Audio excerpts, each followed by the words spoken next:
All right, so first of all, tell us, when did you first get started involved with Fred Urquhart's research? Well, I've been interested in nature since I was very young, being born and raised east of Toronto in the Cobourg area, in a rural farm area. And about 1967, I had heard about Dr. Fred Urquhart's project through one of his research associates, volunteer research associates. We didn't call them citizen scientists in those days. And while I'd been interested in possibly banding birds, that's a pretty complicated science. So I got a hold of Fred and Nora in 1967, and that fall tagged my first monarchs. Okay, and so why did you decide to start tagging monarchs? Well, I was very interested in seasonal change and migration, and certainly this was a very doable project, as are many citizen science projects, where volunteers and amateurs can make meaningful contributions to an important research project. Okay, and what kind of training, scientific training, did you have at the time? Well, at that time, basically a little bit of university biology education, but nothing that was too. See, one of the advantages of these citizen science projects is they're generally not too complicated, so learning the methods and techniques aren't terribly difficult. Learning the technique at the time of applying an ALAR tag, a wing tag to the monarch, was really very simple, and the instructions were very few.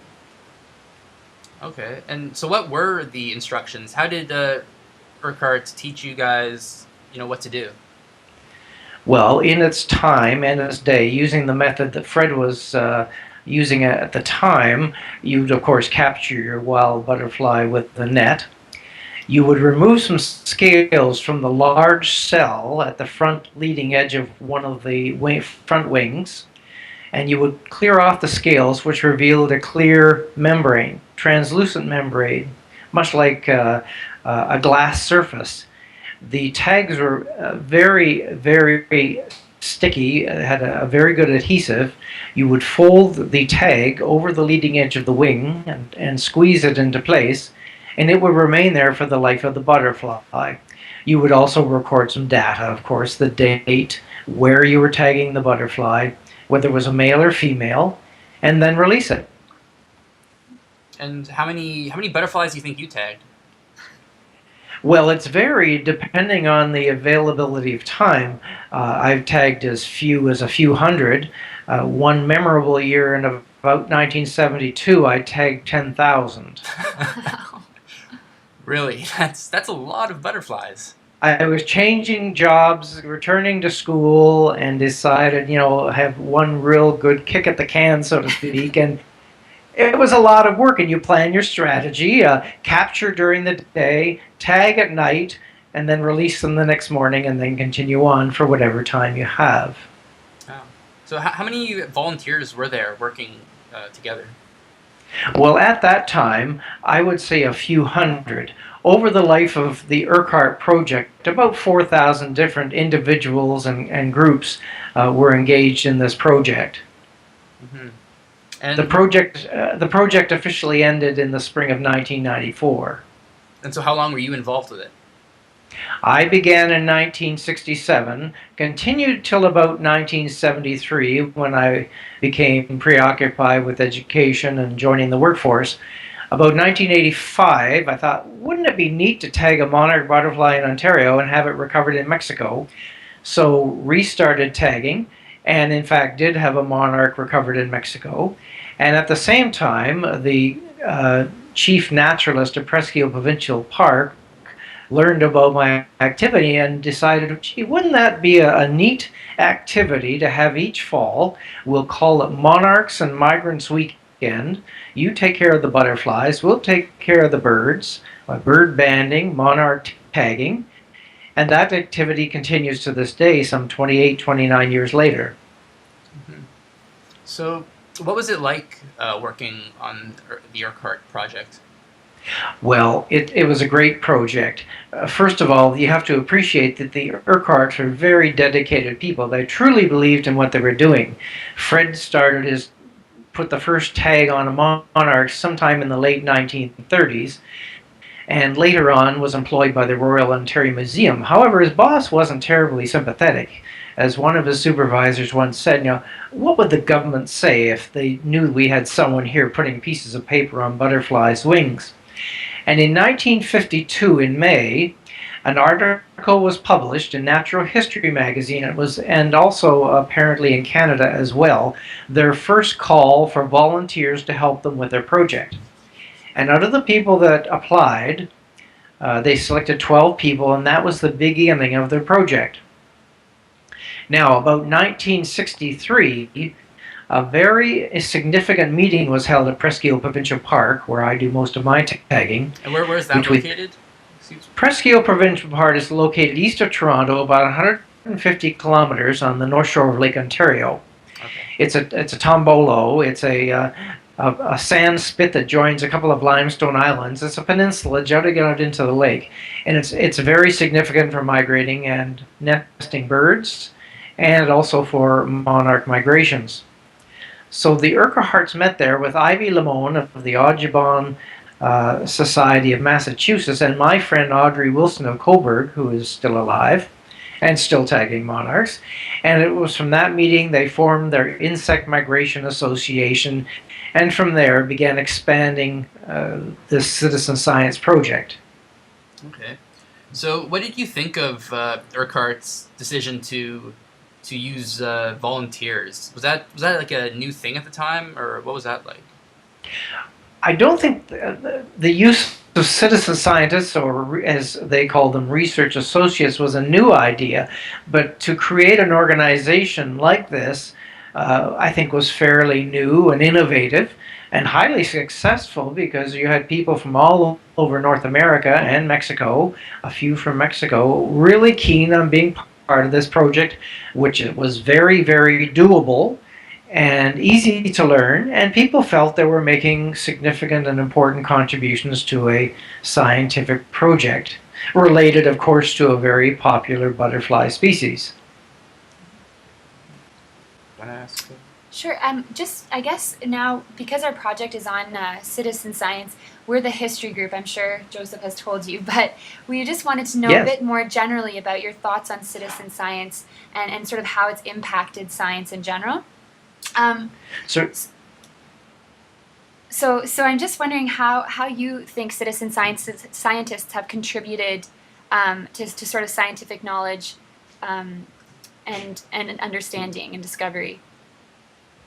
Hope you can edit that out. I had to scratch my nose. That's okay. Citizen science is a fairly new term now. It's been credited to Rick Bonney of the ornithological lab at Cornell University. But basically it's a collaboration between scientists and volunteers and amateurs, by which they can make meaningful contributions to scientific projects. And there may be some limitations, and these limitations might include, how complex are the methods used, because some scientific methods and procedures are rather complex and complicated. We have the tagging program, which is now much more simpler than the Urquhart method. You just apply the tag directly to the rear wing of the butterfly, record your data, and release it. So that technique has become much more simpler. With the OE project by Sona Altizer at the University of Georgia, you actually have to don rubber gloves and follow some rather detailed steps to take samples of the scales off the abdomen of the butterfly to check for OE, which is a parasite which harms the monarchs and interferes with their migration. Now, would you consider, we've been doing some research on the history of citizen science, of course, and we've looked at the gentleman scientists of the 19th century. Now, would you consider that citizen science, or do you think it's more of a 20th century kind of phenomenon? In my limited readings, I think there were early citizen scientists. I think Benjamin Franklin has been referred to as a citizen science, as was Charles Darwin, but I think it has become much more popular in recent years, for sure. In fact, in August of 2012, the first conference on citizen science was held in Portland, Oregon. So you've seen its popularity grown, I guess, then. Very much so. The number of monarch butterfly related citizen science programs is phenomenal. Of course, we have Monarch Watch. We have the Journey North program, where citizen scientists report a number of species, including monarch butterflies, to that program. You have Monarch Health with Sonia Altizer at the University of Georgia. The Monarch Larval Monitoring Project, operated by Karen Oberhauser at the University of Minnesota. And those are just monarch-related programs as opposed to birds. There are many that involve birds, and then they're broken down into particular species or particular scientific questions.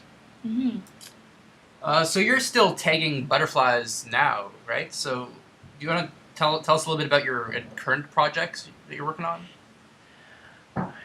I am thoroughly engaged in monarch butterfly programs and projects. I've just returned from a meeting in Kansas of the Monarch Butterfly Fund, where I was elected the chair.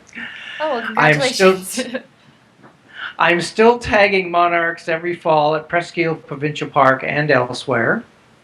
I was involved in the filming of the new 3D IMAX movie Flight of the Butterflies, which opens here in Toronto in early April. This is the story of Dr. Fred Urquhart and his wife Nora and their journey to find the overwintering monarchs, and the film also covers biology and migration. And I've participated in the OE project. I assisted Elizabeth Howard in the founding of the Journey North project 20 years ago. So I am, and then there are all sorts of other projects that come along, and it's been a lot of fun. It's very time consuming. I'm also going to be appearing at a hearing at the end of March in Prince Edward County. There's a group of field naturalists that oppose a wind turbine farm project there, and I've been asked to testify to any impact that might take place with regard to monarchs. That's interesting. Okay. So other than that, I don't do a great deal. What do you do now exactly? What's your profession? I work for the Children's Aid Society of Toronto in the intake branch, so I'm a child welfare worker, and that's my job, and I've been there 20 years. But otherwise, I'm involved, as I say, in monarch activities. I'm a member of the Toronto Entomologists Association. I didn't mention the Monarch Teacher Network of Canada that hold workshops in the summer months to train teachers on how to use monarchs in the classroom as an educational tool, and I've appeared at a number of those as a guest. Okay. So tell me, what do you think about Fred Urquhart's position, or his place in the historical tradition of citizen science? What are your thoughts on that? Well, Fred and Nora are both recognized. Sometimes we forget about Nora, who was hired at the University of Toronto when Fred moved to the University of Toronto. She was hired as a research associate, given her own office and storage space, and she worked very hard with Fred, taking care of the correspondence and writing as well. One year when Fred was ill, having heart surgery, she took care of the entire project. So it was quite fitting that both were appointed to the Order of Canada about 1998. And they're both recognized by the University of Toronto for what has been described the greatest entomological discovery of the 20th century. So what do you think, what's their legacy? Well, there are many legacies. The great amount of information was gathered and collected concerning the monarch butterfly, and some of this information was published later in Fred's book. Monarch Watch and these other programs developed after Fred's program closed, although Monarch Watch coincidentally started a couple of years before Fred ended his project, but it was an incentive for others to set up citizen science projects. As I say, there were very dedicated people, and once the project developed, others agreed, and so National Geographic Society provided some funding and grants. They received a number of honors. So theirs was a beginning. And what's also interesting in terms of a legacy of the Urquharts is that their scientific papers and publications are still referred to in scientific papers being published today. So, what do you think is the importance of using or turning to citizen scientists to help do research? Well, certainly, clearly one of the advantages is you can have a lot of people working on one project, and you can have a lot of people working in many distant locations. As I say, with Fred's project and now Monarch Watch, they have people tagging monarchs in Alberta this year, the maritime provinces, Ontario in particular, the prairie provinces, all throughout the eastern United States. There are also Western monarch programs now, those who study the Western population. And of course our connections with conservation in Mexico and organizations that provide funding there to conserve the monarch and the wintering sites. So as I say, with monarchs, this entire citizen science project and program has expanded, where there's a listserv, a D-Plex-L out of the Monarch Watch program, where people receive daily postings about monarch butterflies. They have a Facebook site, Twitter site, forums. Bring Back the Monarchs program, where people are urged to plant milkweed. This project has gone off on all sorts of tangents and drawn in a large number of citizen scientists, as I say, from all over North America and a few from outside North America. And just one more thing for me. We've sort of come across this idea that professional science is maybe just a blip, and that citizen science has been around for a long time, and maybe it will continue past or in the future and sort of take over from this professional science. What are your thoughts on that?